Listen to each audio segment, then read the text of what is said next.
Spotlight.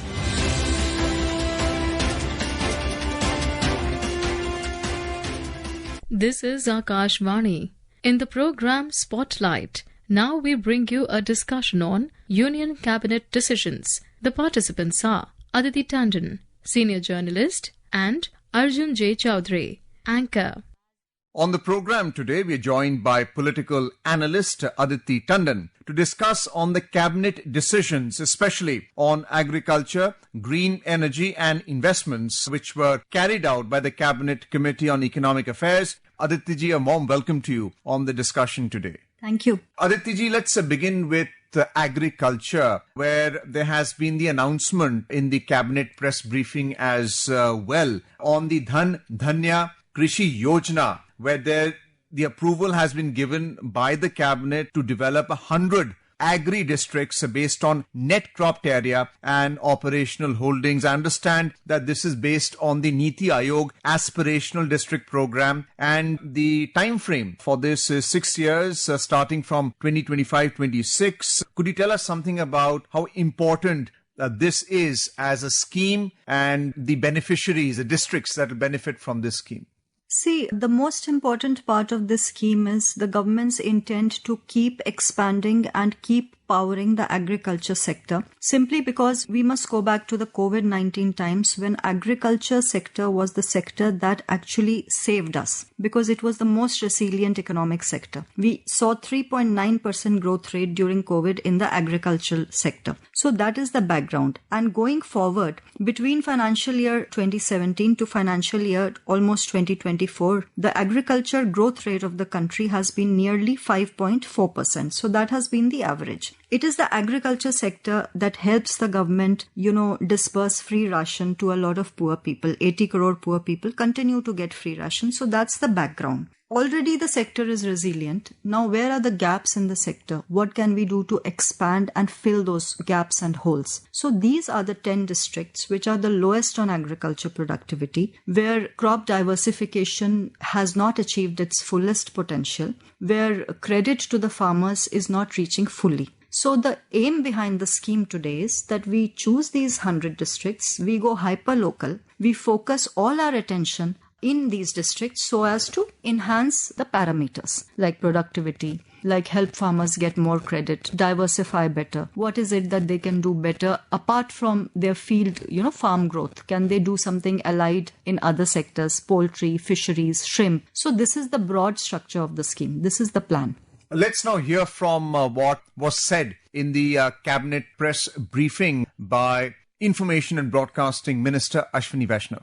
आकांक्षी जिलों को किस तरह से सभी बाकी जिलों के बराबर लेके आए, इस सफलता को ध्यान में रखते हुए 100 ऐसे जिले देश भर में और हर राज्य से कम एक जिला, 100 ऐसे जिले जिसमें कृषि पर 3 पैमानों पर वो बाकी सब जिलों से पीछे हो, ऐसे 100 जिलों को चयनित करके उसमें एक फोकस्ड वे में 11 मंत्रालयों के 36 स्कीम्स, इन सब को कन्वर्ज करके एक इंटीग्रेटेड वे में कृषि का विकास करें, ये प्रधानमंत्री धन धान्य कृषि योजना का उद्देश्य है। करीब 1,70,00,000 किसानों को इससे लाभ होगा।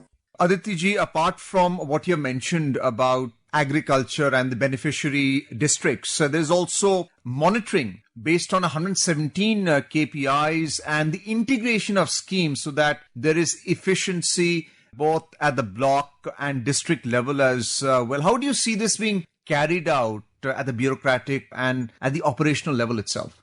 See, already in a lot of sectors, we have seen that Prime Minister Narendra Modi has managed to break silos. We have seen it in the infrastructure sector through the Gati Shakti scheme. Now we are going to see it in the agriculture sector. The plan through today's Dhand Dhana scheme is basically that 36 existing schemes of 11 different departments of the government of India will converge. So this is not something new. This is basically the existing schemes which you will deliver better through better monitoring and better planning mechanisms. How does it roll down to the district level? The plan is very simple. Central level, the 36 schemes will be implemented through the 11 departments. That's the central part. At the district level, you will have a district level master plan and you will have a district level committee which will roll out this plan. District committee will have all sorts of stakeholders. You will have the farmers of the area, you will have panchayat representatives, and the district magistrate heading this committee. So the structure of the government is like this. And what Information and Broadcasting Minister said most importantly today, Mr. Ashwini Vaishnaw, that this is a bottoms-up approach. This is not a top-down approach. So you identify the gaps at the block level. You present it to the district committee through the district master plan, make programs under that plan, and then it goes up to the center in these 11 departments of the government. And through these 36 existing schemes, they disburse. The schemes are already budgeted for. So there's no fresh budget proposal. The budgeted scheme will be delivered better. And Mr. Vaishnaw also gave a rough estimate. He said per district, there'll be around 20,000 crores spent over a period of 6 years. So Aditi ji, when a committee is formed, it's for the consent that you get from different stakeholders so that objections do not ruin any action taken by the government for productivity, crop diversification, sustainable practices being carried out, post-harvest storage at the block and district level, irrigation and disbursement of credit as well. What are these key performance indicators? 117 in all. Could you, for the benefit of our listeners, explain what those might be? See, like I said, that the district agriculture and allied activities plan will be made for every district, each of these 100 districts, and the district Dhand Dhana Samiti will roll out these plans. You said these parameters, there is a range of parameters, but broadly the aim is that the district plans will be aligned with national goals of crop diversification mainly, conservation of water and soil health, that's something the Prime Minister has been personally leading, then self-sufficiency in agriculture and allied sectors, as well as expansion of natural and organic farming. A major challenge for our agriculture sector is resistance of farmers in vast parts of our country to diversify. Now, when will a farmer diversify? When he will see that, per acre productivity for me in growing a certain crop is higher than what I am currently growing. So the challenge lies with the government, and the challenge lies with the administration of the district and the state, of course, to convince the farmers to diversify. There's a range of allied sector activity available, but why should the farmer shift is the key question that the district master plans will answer. It's a very ambitious program, and I think it can be a game changer in the way our agriculture sector is structured right now.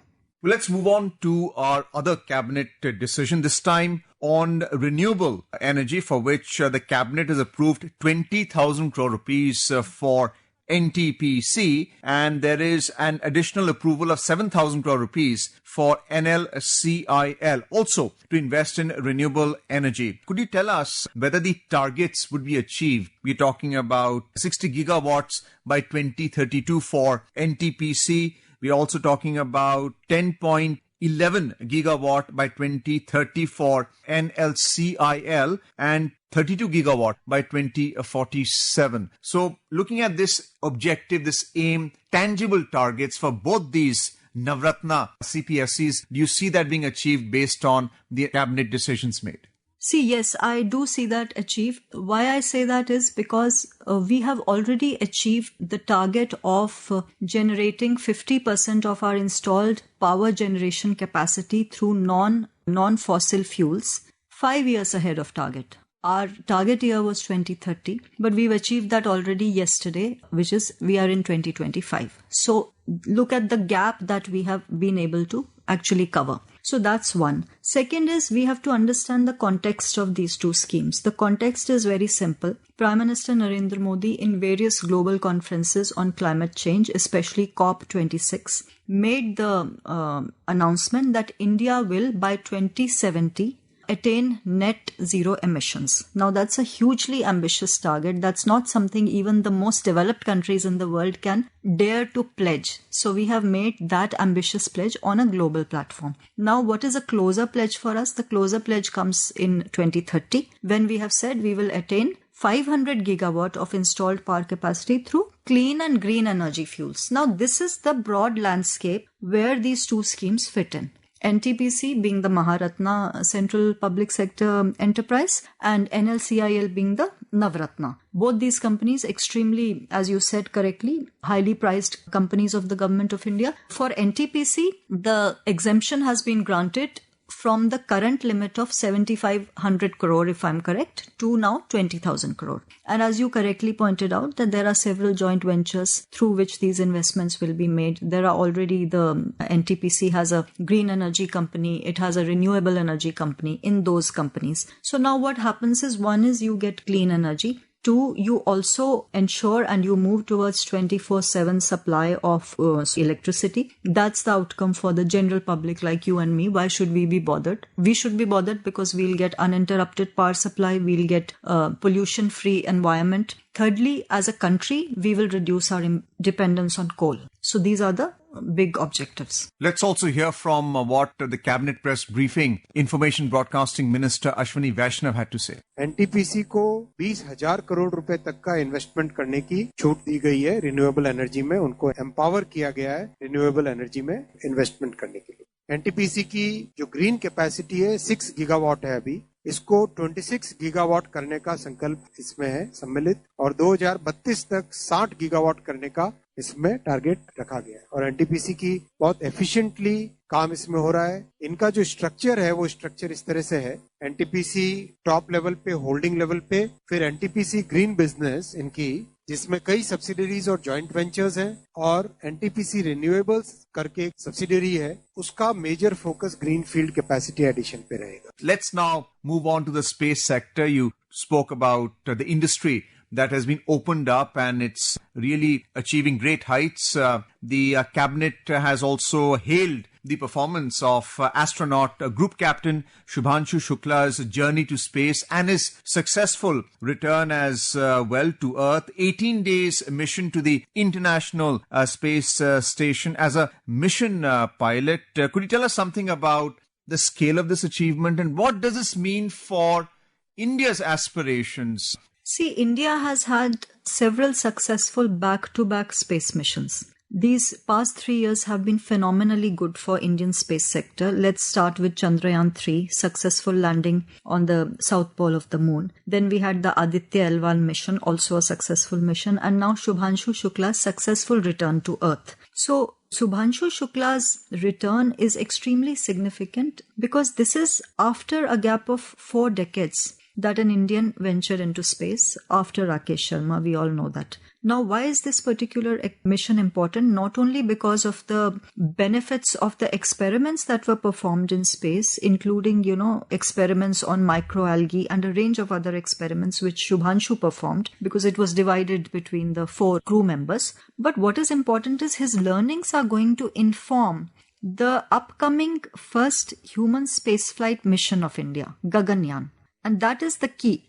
If you remember the conversation that Prime Minister Modi had with Shubhanshu Shukla while he was still in space, their conversations actually centered around the aspirational part of the Indian space sector. And you see, you've just opened up the space sector to the private players, and you already have a lot of energy in the space sector. Just for the benefit of listeners, I just want to point out that currently India accounts for only 2% of the global space economy. So look at the scope of improvement. The total global space economy today is USD 447 billion. And what is India's proportion in it? Only 8 billion USD. So we have an immense scope. And how is it going to happen? Through successful launch of missions. ISRO is already such a respected space organization. Look at the collaboration in the Axiom 4 mission. You had NASA, you had ISRO of India collaborating, you had Elon Musk's SpaceX collaborating. So it's already a huge brand promotion for Indian space sector. I like the quote which Mr. Jitendra Singh, the Minister for Science, used yesterday when smooth splashdown happened of the Dragon spacecraft into the Pacific Ocean. He said India has now created an enduring space in the world of space. So that sums it up.